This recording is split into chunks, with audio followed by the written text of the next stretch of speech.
This channel does not promote any violence, harmful, or illegal activities. All content provided by this channel is meant for an educational and information purpose only. সন্দেশখালীতে জমি ফেরানোর প্রক্রিয়া শুরু। সেই জমি, যে জমি শেখ শাহজাহান এবং তাদের আত্মীয়রা দখল করে রেখেছিলেন, সেই সমস্ত জমি এবার ফিরিয়ে দেওয়া হচ্ছে ওই জমিগুলির প্রকৃত মালিকদের কাছে।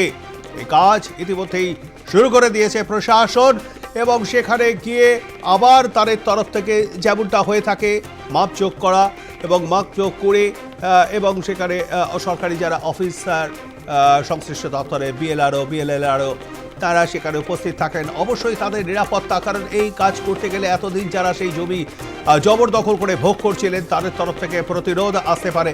জবাবত এই বিশাল পুলিশ বাহিনী এগুলো থাকা উচিত এবং আমরা ছবিতেও দেখাচ্ছি সেই ছবি।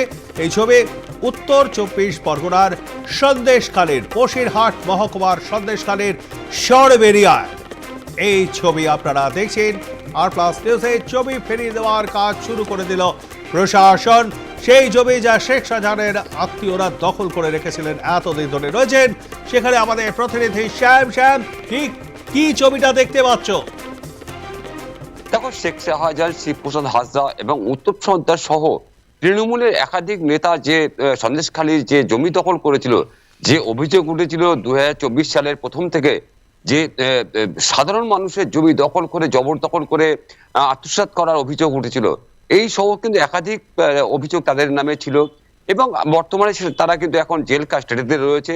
সেইখানে দাঁড়িয়ে যে প্রশাসন অর্থাৎ স্থানীয় প্রশাসন যে কথা দিয়েছিল যে যাদের জমি দখল করেছে শেখ শাহজাহান এবং শেখ শাহজাহানের বাহিনী, সেই সব জমি ফিরিয়ে দেওয়া হবে, সেই প্রক্রিয়া কাজ কিন্তু শুরু হলো সন্দেশখালীর এই সরবেরিয়ার আকুঞ্জিপাড়ায় যে শেখ শাহজাহানের কাকা আব্দুল জব্বার শেখ, সে কিন্তু একাধিক জমি তার নামে হস্তান্তর করেছিল এবং শেখ শাহজাহানের যে দলবল রয়েছে তাদের জোর দখল করে তারা কিন্তু এই শেখ শাহজাহানের কাকার একেবারে নিজের ছোট কাকার নামে এই জমি ফিরিয়ে দেওয়া হয়েছিল, নিয়ে নেওয়া হয়েছিল।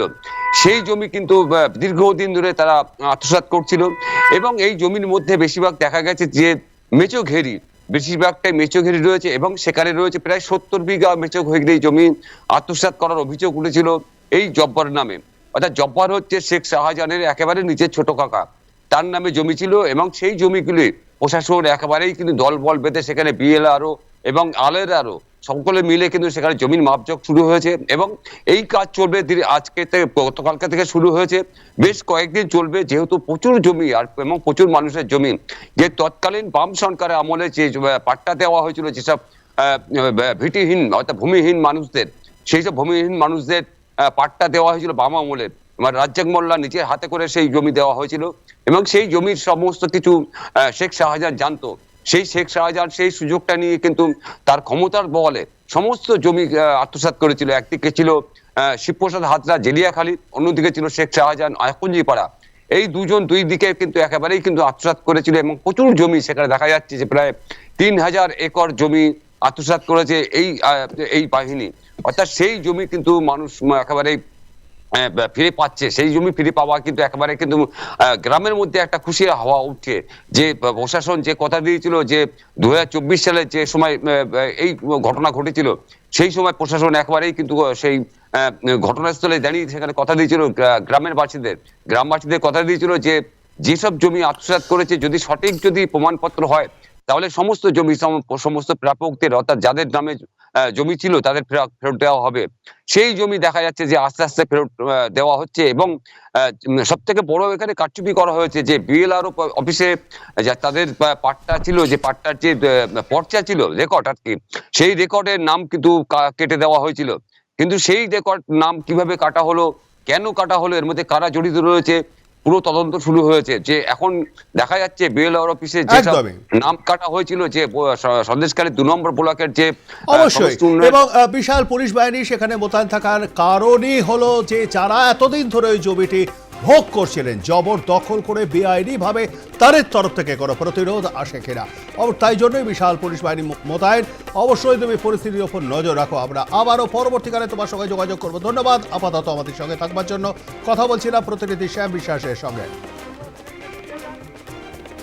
1950 সাল থেকে আমাদের নামে ছিল, আমাদের পূর্বপুরুষের নামে, পরবর্তীতে আমাদের নামে হয়েছে এবং সেটা ভেস্টেড হয়ে গিয়ে আবার ডাইভেস্ট হয়ে গিয়েছিল। মূলত কারা দখল করে রেখেছিল? মূলত জব্বার শেখ এবং তার ছেলেরা। এখন নিতে পারছেন? এখন দেখা যাক কাজে হচ্ছে কতদূর কী হয়। অফিসিয়ালি সব টিম আছে, কোর্টের নির্দেশ মোতাবেক, হাইকোর্টের নির্দেশ মোতাবেক। আমরা 2002 সালে পাট্টা পাই সিবিআর আমল থেকে, যেটা ভূমিমন্ত্রী ছিল রেজ্জাক মন্ত্রী, উনি সরাসরি আমাদের হাতে নেদাটে ডেকে পাট্টাটা দিয়েছিল, সেই থেকে আমরা দখলেই আছি। এখন কিছুদিন পরে ওয়াহেদ আখুনজি বলছে যে এটা আমাদের জমি বলে মোটামুটি আমাদের পাট্টাগুলো কেটে দেয়, এবং ও বারবার যে অভিযোগটা করছে যে জব্বার শেখ একা দখল করছে, আসলে আদৌ জব্বার শেখ দখল করে নেই। বর্তমানে আমরাও দখলে আছি নিজস্ব। জব্বার যেটা দখল করে আছে ওর নিজের জমি, নিজের পাট্টা বহাল রয়েছে, ওর জায়গাটাই ও দখল করে আছে, আর আমাদেরটা আমরা বর্তমান দখলে আছি। আমি আমার জায়গায় পাট্টা আমাকে সরকার বাহাদুর রাজ্জাক মন্ত্রী দিয়েছিল, আমি সেই জায়গার ওপরে বসবাস করছি এবং আমি ওয়াহেদ আখুনজির কোনো সম্পত্তি আমি নেইনি। সরকার বাহাদুরির কাছে আমার আবেদন যে মিথ্যা মামলায় আমার দোষারোপ করেছে এবং আমার দুটো ছেলেকে নামে মিথ্যা কেস দিয়েছে, আবেদন করছি ও মিথ্যাভাগে আমাকে করছে, ফাঁসাচ্ছে, ও তার জন্যে ওর সাজা হওয়ার দরকার আছে।